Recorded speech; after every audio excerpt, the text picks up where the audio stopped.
Hey guys, and welcome to another episode of Smart Risk. This video is going to be an advanced tutorial about the concepts of market structure in smart money trading. In this episode, we will dive deeper into identifying trends, breaks, and reversals, which will completely change how you see the chart. We will teach you a mechanical process to mark and map the market structure and combine multiple time frames, like a professional smart money trader. So guys, if that's something that you're interested in, make sure to smash the like button for me to show your support and subscribe to our channel if you're new. See you after the intro and disclaimer.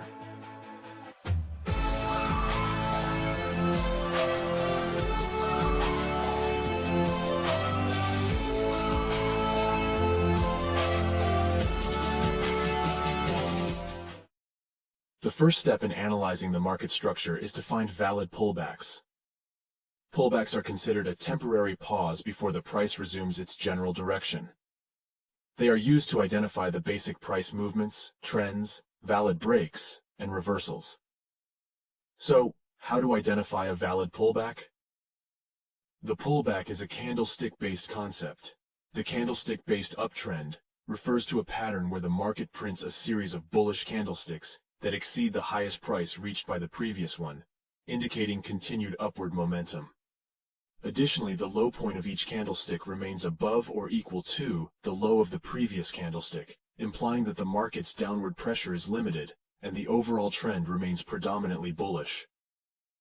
Same way, the downtrend refers to a pattern where the market makes a series of bearish candlesticks that exceed the lowest price reached by the previous one, indicating continued downward momentum. Also, the high point of each candlestick remains above or equal to the high of the preceding candlestick, implying that the market's upward pressure is limited and the overall trend remains bearish. In addition to analyzing the market trend, it is important to consider the candlestick-based trend as well. Now, how to identify a valid pullback? In the bullish scenario, a valid pullback is identified when a candle breaks below the lowest point of the previous one and sweeps liquidity. Here you can see that the fourth candle has broken below the lowest point of third candle, thus forming a valid pullback. If the price could not break it to the downside, the pullback was not valid for us. Remember, the candle color does not matter while identifying pullbacks. Same way, a valid pullback is identified when a candle breaks above the highest point of the previous one and sweeps liquidity, in the bearish scenario. Now let's see some more examples for better understanding. Here we have a bullish candlestick sequence followed by multiple bearish candles.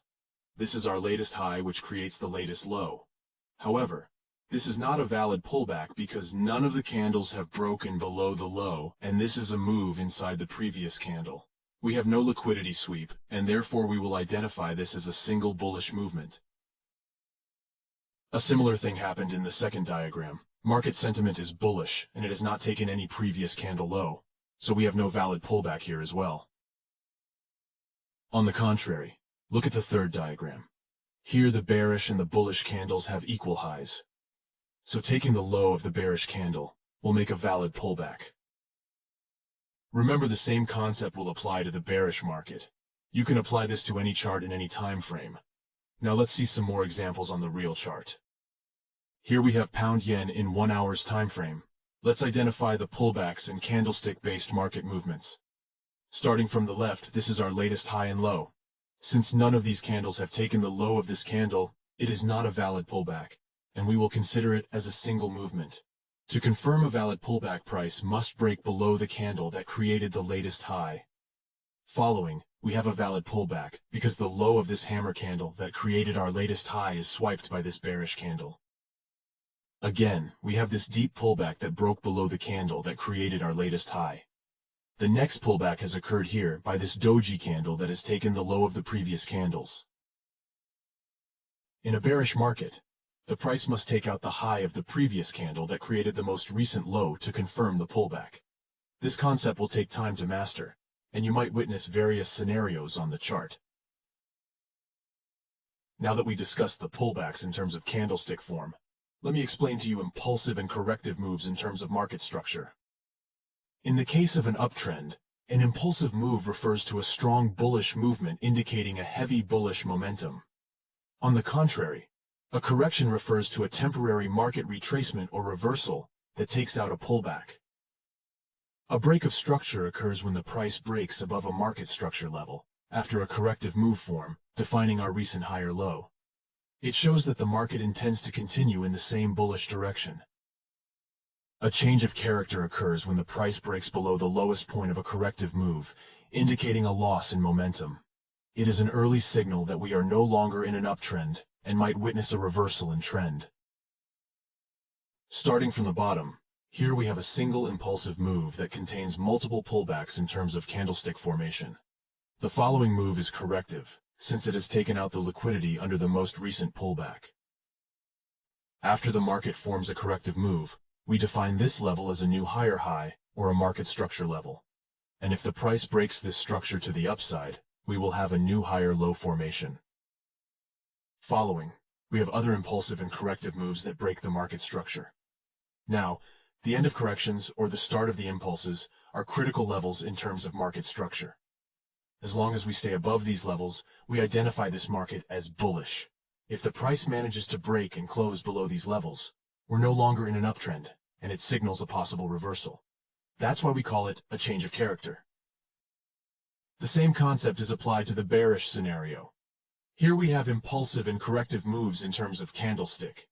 These moves are corrections in terms of market structure reading, since they have taken out the liquidity above the minor structures defining the lower highs. So the change of character occurs if we get a break and close above this level. Here comes a couple of important points. Taking out the liquidity under or above the pullbacks could be by wick or a candle close. Both of them are valid. To confirm a valid break of structure or a change of character, we need to have a candle break and close over the market structure. Wicking below or above the zone is not valid. A corrective in the following impulsive move can contain multiple pullbacks, but the lowest point of correction is identified as the most recent swing low. Now let's discuss some more examples. Here we have the New Zealand dollar in the 1 minute time frame. Where is our valid impulse and correction? In this case, we can see here the market momentum is bullish. It made a pullback and push higher. The following move is identified as a correction since it has taken out the liquidity below this pullback. When the market breaks this higher high to the upside, it becomes our valid break of structure, which confirms this level as a valid higher low. Now we have to identify where is our most recent liquidity and pullback. As we discussed previously, this small area of consolidation is not a valid pullback because it has not taken the previous candle low. So the most recent pullback is here and liquidity lies beneath it. If the market makes a deep retracement and takes out the liquidity below this pullback and continues pushing up, we will have another valid break of structure. So let's see what the market will do. Here we can see that the market broke this level to the upside. But this is not a valid break of structure according to our rules. To confirm a valid break of structure, the market must take out the liquidity below the recent pullback. So this is our most recent pullback and it remains unmitigated. So the whole movement is an internal structure. Continuously, this area is our most recent pullback and the liquidity lies below it. So if the market makes a deep retracement and induces liquidity, it will be identified as a corrective move. We will have a valid break of structure if the market continues pushing higher. Here, let's analyze the market direction and movements. We are witnessing a bullish market, and this is our latest pullback, impulse and correction. The price has made a valid break of structure, confirming this level as our latest higher low. So as long as we stay above this level, we are in an uptrend.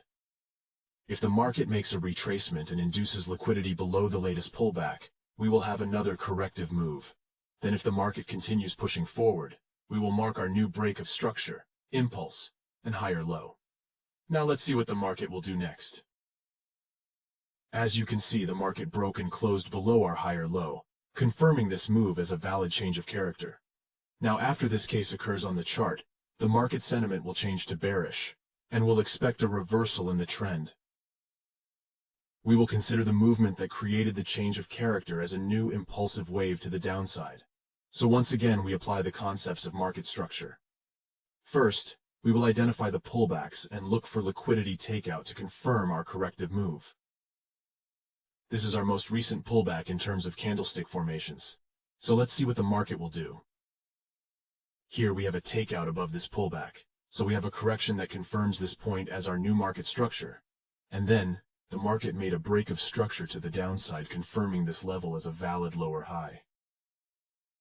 Continuously, we will apply the same smart money concept to the market structure to identify the pullbacks, impulses, corrections, direction, breaks, and reversals. This concept is not limited to any pair or time frame, but mastering it will take time.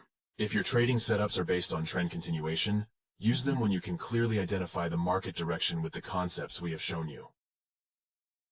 Now let's discuss the next topic, which is analyzing market structure in multiple time frames. But before we continue, if you like us to make more videos more often, don't forget to support us with your likes and comments. By analyzing structure, we gain a comprehensive view of the market conditions, allowing us to spot key levels, trends, and patterns that may not be apparent in a single time frame alone. This multi-time frame analysis empowers us to make better trading decisions, minimize risks, and increase our profit potential. So how exactly do we analyze structure in multiple time frames? Well, here are a few tips to get you started. We have two types of time frames in our trading plan. A higher time frame, which we will use to analyze the overall direction, higher time frame key levels, and generally the bigger picture. Then we have a lower time frame in which we will do most of our analysis, including analyzing market direction, supply and demand areas, liquidity zones, chart patterns, potential trading opportunities, and more. After applying the concepts of market structure, pay close attention to the alignment of structures across multiple time frames. Look for confluence and agreement between the two charts. When structures align, it strengthens the validity of your analysis and enhances the probability of a successful trade. Now let's see an example on the real chart. Here we have the euro-dollar chart in the 4-hour time frame. This is our higher time frame chart, and we will later zoom into the 1-hour time frame to observe more details and combine our factors. Here we have an obvious downtrend. So let's identify the most recent impulse, correction, and pullback. This is our latest pullback, because it has taken out the liquidity above the previous candle that created the recent high. This move is our latest correction, since has taken out the liquidity above this pullback. So as long as we stay below this level, we will identify this as a bearish market. So, let's see what the market does.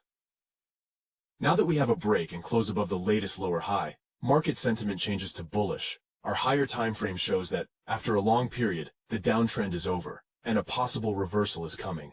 Now let's zoom into the 1-hour's chart to observe more details.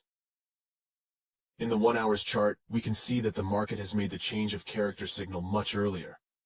This is our latest correction, which created a break of structure and defined our latest lower high. Then we can see that the market failed to create a lower low, and finally price led to a change of character. So right now, both 1 and 4 hours chart signals a possible reversal. We can look for buying opportunities. Combining multiple time frames has many benefits, including gaining a broader perspective, confirming trends, identifying entry and exit points, and enhancing risk management. By considering different time intervals, you can make more informed and strategic trading decisions. So guys, I hope this video provided value for you. If it did, please hit the like button, as it greatly supports us in creating more videos like this. Additionally, feel free to comment below and let us know what topics you would like us to cover in future videos. See you guys in the next episode.